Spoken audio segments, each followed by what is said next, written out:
So, Kendra, did you always want to be in sales? Was this a lifelong dream ever since you were little? Kindergarten, you're drawing like pictures of salespeople, or did you accidentally fall into it? I accidentally fell into it, like some of my other favorite salespeople.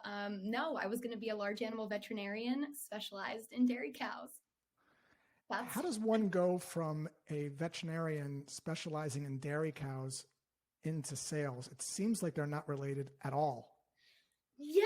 So unless I'm convincing farmers of things, no, they're not. They're not really. So, as the story goes, I didn't make it into vet school twice, and instead went and got a master's of ag econ and got to work with some really amazing vulnerable communities in the Altiplano Highlands in southern Peru for my master's work, and then got out of that and kind of was poking around like, oh crap, what do I do now? And bounced around through a couple jobs, and I had a really amazing opportunity with a little tech startup called Patient to be the first employee there.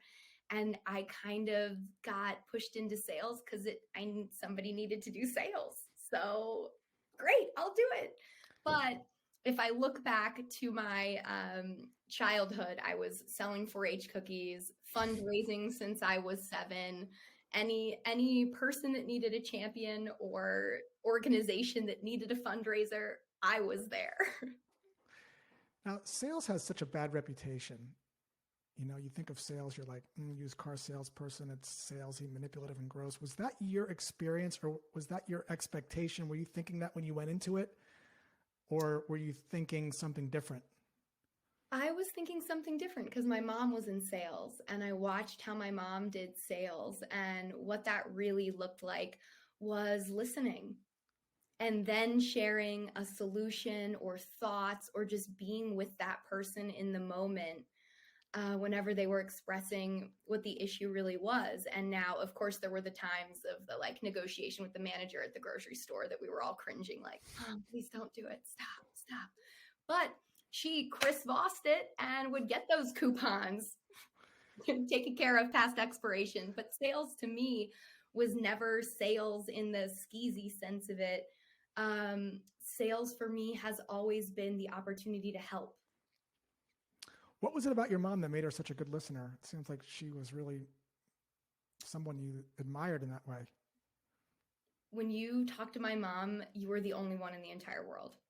She has the ability to hone into you, to your space, to your world, and you feel totally absorbed and open to sharing anything and everything. Has she always been that way? Yeah. And are you that way too? Is that rubbed off on you at all? Or is that something that you've learned and you've had to skill up on? I'd like to think that it's rubbed off on me. I don't do a great job of talking about myself like that, but I hope that when people talk to me or spend time with me, they feel like, I'm just totally focused on them and that they feel safe to open up and share whatever's happening, whether it's personal or business. Most of the time on calls that I make or meetings, it turns into an amalgamation of both. Now, this is tough because when you call someone you don't know, there's this bias that they know, right? It's like a salesperson. They know the salesperson has a vested interest in trying to get something, trying to get a sale. They know that when they're saying stuff, it's towards getting a sale. So how do you, in short order, lower what I like to call like an anti-persuasion force field that people have up within moments? Because that's a very real thing. It's a very visceral reaction, rightfully so, because maybe people have had skeevy experiences with salespeople. Maybe they've called them at 6:00 when they're eating dinner trying to sell something. So what do you do to lower that shield a little bit so you can have somebody maybe be a little bit more open to having a conversation with you? How did I lower the shield for you? Yeah, so let's get into that. So that's a great segue. So this is a great segue. So several months ago, I'm in the car with my wife and my cell phone rings, don't recognize the number. And I pick it up and I hear Kendra on the other line. And I wrote this line down because this was her opening line. She said, "Hey, Josh, it's Kendra from Gravy. I'm just calling you going through the Starbucks." And she did it in this voice that is very much what you're hearing on the phone. And it was almost impossible, because the voice was so friendly and non-threatening, to say, what are you getting there at Starbucks? And that's how our conversation started. But I do want to dissect that a little bit before we go into the next part of the call, because those first 5 seconds are really super critical. And what I realized right off the bat was that you were a red X in a sea of white circle openings. Most people that cold call me sound like traditional salespeople. Hey, Josh, my name is Matt with Acme, and can I steal 27 seconds to tell you why I call? Automatic, the pressure is already starting. I'm already on the clock. So it's automatically, my persuasion shield is up. But you used a very different approach. I'm assuming that's intentional, but would love to unpack it a little bit. Yeah, I would love for me to be able to swing in and say all these great things about how I plan, how I do this, and I don't. How I call people is because I look at their LinkedIn, maybe the website, and then if there's a picture of them, great, and I keep the picture up in front of me when I'm calling somebody, because that's the real human on the other end. So whatever, whether it's LinkedIn or something else, I'm calling you, right? I'm not calling because I'm calling because it's my job. I'm calling you a person because I'm an extrovert and I love meeting people. So you're an extrovert, you love meeting people, and the picture allows you to humanize the call rather than just calling a prospect. You're calling a person, and that changes your intent a little bit. Yeah, absolutely. It would be wicked if I was just given a list in an Excel sheet and told to dial it, like a speed dialer or something, where it's calling 5 numbers and maybe somebody picks up. My brain can't handle that. I can't process that and just have somebody being like, hello, without me knowing who they are. And obviously you only know what's available, online, or if there's an article written or something like that. So maybe my cold calls take a little bit longer than everybody else's, but for me, it's really important that I'm calling this person who has a story and a goal and a dream and ideas about things and have been through hard times. And here they are, the COO of this company, and maybe they would be a good fit for Gravy. Okay, so you said a couple things that I want to really focus in on. So many salespeople, when they pick up the phone, their intent is to book a meeting. And notice, if you're listening to this, nowhere did Kendra say, my intent is to book a meeting. She used the word maybe, and she actually started being curious about the person on the other end of the phone. And I think when you have that intent, when you are detached from the outcome, and you're not assuming that everyone's going to drop everything that they're doing to book a meeting with you, it does change how you behave, and it does change how you say things. When your intent is to book a meeting, you end up sounding a lot like a stereotypical salesperson, which again can put up some persuasion guards. So it sounds like this starts with intent. Yeah, that would be a great way to say it. It does start with intent, because I never want people to feel like I'm squeezing them into a corner. I don't like that. So I would never do that to somebody else, right? And if I do, I apologize, because I can feel it. Maybe I slip up and I say something, or I know that they are exactly what Gravy helps. And sometimes I'll be like, oh no, you're leaving. Oh no.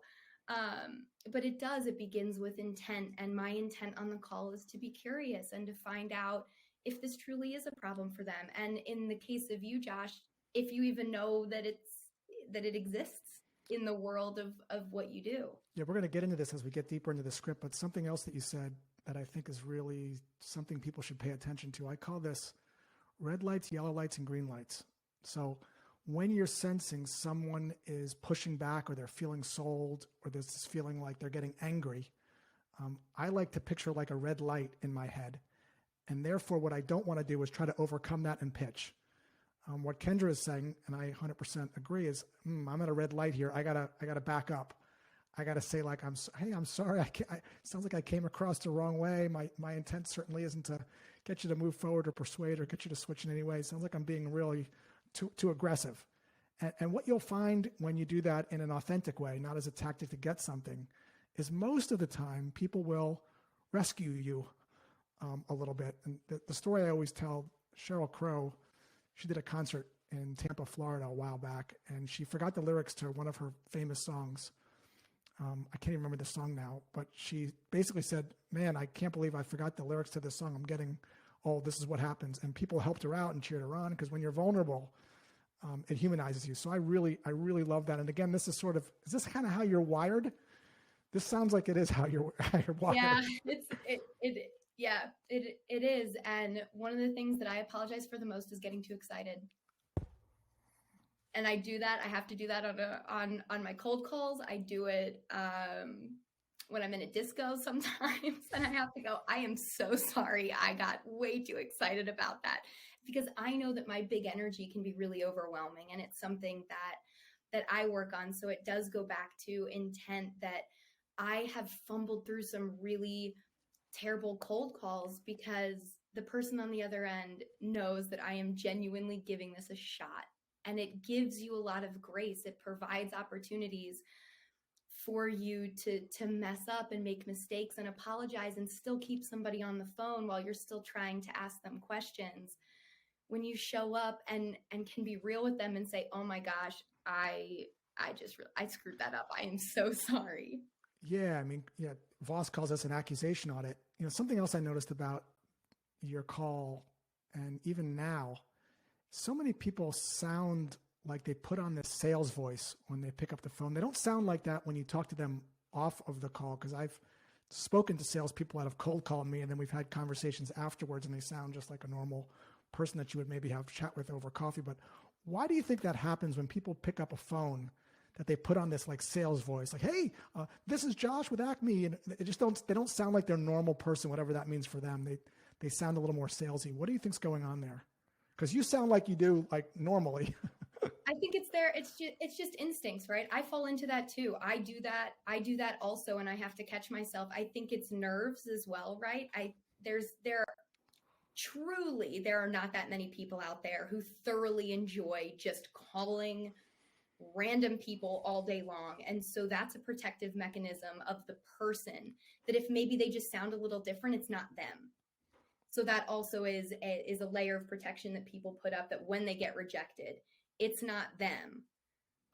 It's their persona. It's their sales persona. But if you can be vulnerable in sales calls and also separate rejection from that, then you can call somebody as you, right? Yeah, I love that. I think one of the reasons people really feel like that is they're attaching their self-worth to the outcome of the call, and therefore when they don't get that extrinsic motivation, they feel less than. And if I'm understanding your approach, you're really detached from that. You're not assuming. You're like, hey, I got this idea that might be able to help this person do something better that they might not know about. And if they have this issue, great. If not, that's okay too. I'm really indifferent to the outcome. So I think that intent shines through. Okay, so let's keep going down through the call. So when you said you were at Starbucks, I asked you what you were drinking, and I think you said, I wrote this down as I was in the car. I made my wife pull the car over because I'm like, I got to write this down because I'll forget, because I'm old. I don't remember anything. I think you said it's an Americano. Is that right? Is that what you were? Yeah. It is an Americano. So I go, so you said it's an Americano and it's amazing.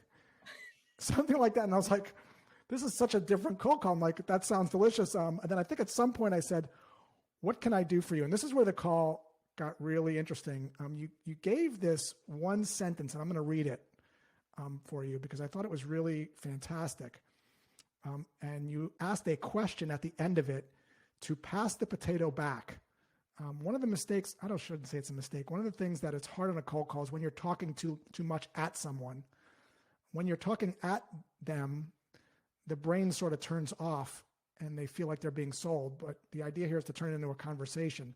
And so you said, hey, Josh, what we do in a sentence, we recover failed credit card payments for business owners that sell digital products. Now, I sell a digital product. And then you said, does that sound interesting? And then I said, not really. I don't have any failed payments. Now, normally when you would say that to somebody, they would try to overcome that objection. But Kendra, since she studied in Vossian, said no failed payments, which is called a mirror. And oftentimes when you do that, it's going to elicit some more information from the person. And I said, no, I have payments for my Badass B2B Growth Guide are processed through Stripe. Now, instead of trying to overcome that, and I'm going to pass this back to you, I promise, but I thought this was so well done. You asked a $1 million question. that really got me to think a little differently about my current solution. You're trying to highlight a problem I didn't know that I had. And you said, hey, that's no problem. So that word right there, when you said that's no problem, that to me was like, you're not overcoming it. You're just like saying, that's okay. Just out of curiosity, how do you know you don't have failed payments through Stripe? Now, I don't know if you remember this point in the call, but I said, I don't know. And I think that was the answer you were kind of going for there. Is that kind of where you were going? Yeah, it was. So you said no, that you don't have failed payments through Stripe, and I know that Stripe is a payment processor that we work in all the time. So my goal was to get you to tell me if you knew that or not. If you were keeping up with your information and you knew that as two pieces to that. One, did you know that as the person I'm talking to? Two, do you know about your failed payments as the CEO of your company? Right? Like, it's your job. You're supposed to care about these things as the head of this. So if you don't know that, that's also an opportunity for me to help. So the reason I think this is $1 million question, I call these illumination questions. And what they do is they allow someone to think differently about how they're currently getting the job done today. The answer you're sort of trying to elicit is someone thinking to yourself, I'm not sure. What do you mean? You know, one of the examples that I always talk about is this email that I got from this place called Adam's Car Wash Supplies, which was brilliant. I like to wash my car on the weekends. I use a normal bucket and a sponge. And the email said, how do you know your car wash sponge isn't going to scratch your car? I was like, what? And it turns out that if you wash your car in a normal bucket, you can get dirt on it. And it could scratch your car. And they sell a new type of bucket with a grate on the bottom. And you rub your sponge on the grate, dirt bottom of the bucket of your car, and off your car. Brilliant. All right. So, but I didn't know. It's the same kind of idea here that you asked me. I'm like, I'm not sure. And then this was something else that you did brilliantly.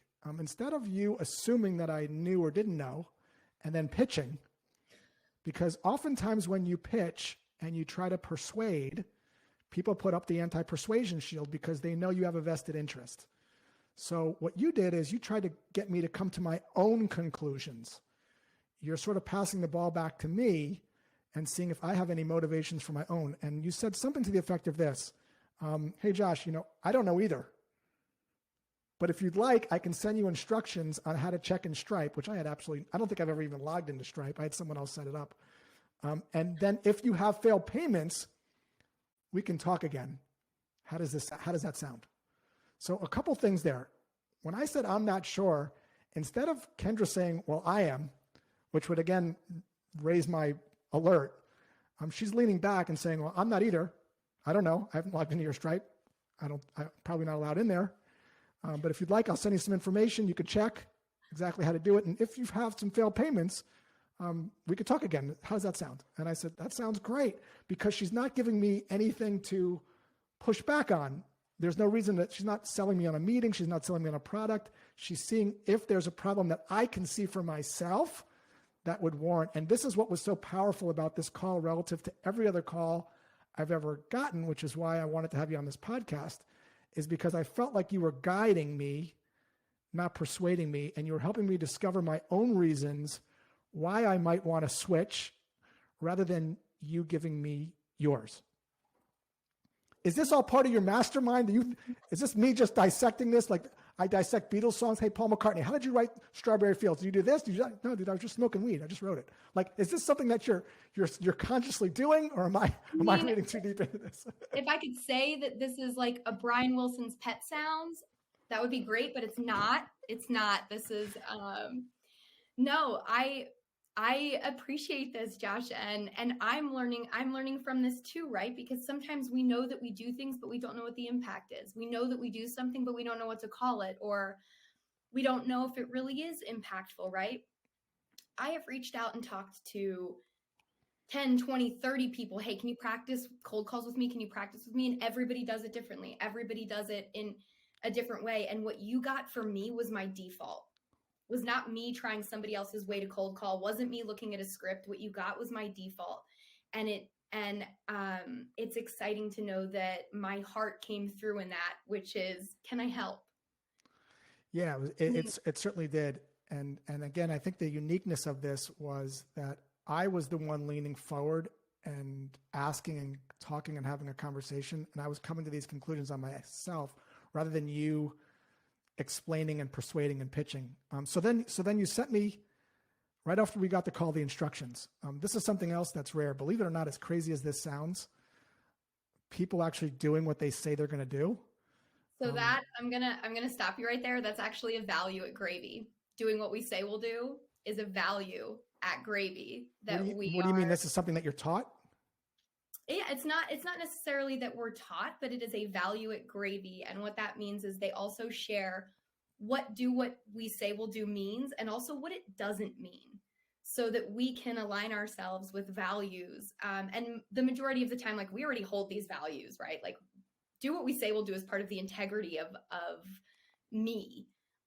So it was really special to jump into Gravy and know that, like, that's a value that the company holds. So it is foreign to me, to the idea that if you say you'll message somebody their information or your information and then they don't do it, it's like, well, would have taken you 30 seconds or less. Like, what?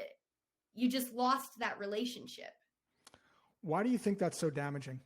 When you tell someone you're going to do something and you don't do it, hey, maybe I'll just get to it in 3 days or whatever. Like, what? Oh, it's trust. I mean, any moment of reciprocity, any moment of trust that came from the 2 minutes on the phone is gone, and you're gone also. Like, you're forgotten about. You messaging them a week later doesn't mean anything. They don't know who you are. Yeah, and I'm always one to think to myself when that happens, to give the other person the benefit of the doubt. You know, that's my default. Like, maybe something happened to them, or God forbid they had a struggle in their family. But sometimes it's just them, dropping the ball. I had this happen recently. I just got some quotes for pools. I had to get my pool redone. I went on a site called Thumbtack, and this guy had amazing reviews. He came out to the house, loved him. He was awesome. And I'm like, great, when can I get a quote? He goes, I'll have it for you tomorrow. I go, phenomenal. Tomorrow came, no quote. Next day, no quote. Next day, no quote. So I'm back on Thumbtack again. Another guy comes out. He says the same thing. He sends me a quote the next day. 5 days later, the guy calls and says, hey, I got the quote. I'm like, all right, I hired somebody else. Like, so this is very real. And it's amazing how many times it happens to me on Thumbtack, at least, and even in sales. So you sent this document, and the document was clear. It wasn't a 100-page document, because if it was a 100-page document, I'm probably not doing it just because of the way it looks. It was about 3 steps. Even someone like me could do it. So I went on to Stripe, which I've never even been in Stripe. I can't even remember. I had to figure out how to get in there first, which was not Kendra's issue. I don't know about Stripe. So I get in Stripe. I click the areas where she tells me to click. And it turns out that I didn't have a problem with failed payments for whatever reason. So I responded back to her and say, hey, it looks like I don't have any problem. And I actually sent her a screenshot just to make sure I was even doing it right, because I'm not very confident in my Stripe abilities. That's a new word I just made up, by the way, Stripe abilities. And then Kendra said, rather than trying to sell me, which would be the normal thing because everyone has quotas, she said, hey, that's okay. But if you ever bump into this issue, we're here. And what I wrote down in the car was seed, meaning what she did is she planted a seed. And oftentimes in sales, we don't think it's a win unless we actually book a meeting. But I think it's a win when you actually make a phenomenal impression. You actually plant the seed, which can grow into a tree. It could certainly land you on a podcast and get your company some press and get you some press. And certainly if I ever have this issue, there's nobody else I'm reaching out to than Kendra. And certainly if anyone's listening to this or in my network and has this issue around failed payments or other people that I know, I'm going to say, call Kendra. I probably won't say the name of your company. I'll say you at Gravy, because you're the one that made the difference. So again, I want to applaud you on this cold call, because I get cold calls probably about 20 or 5 or 30 a week, and I take them all because of the business that I'm in. Yeah. But this one really stood out, Kendra, and I just want to applaud you on it. Such a job well done. Well, thank you. Thank you so much, Josh. This is my first podcast. So how's it been? Did it live up to your expectations? You're like, it's not so, I wouldn't do this. I have my notebook. I wrote down what I thought was going to happen, what's happening now. So I'll give my review. You can get on YouTube, search for it.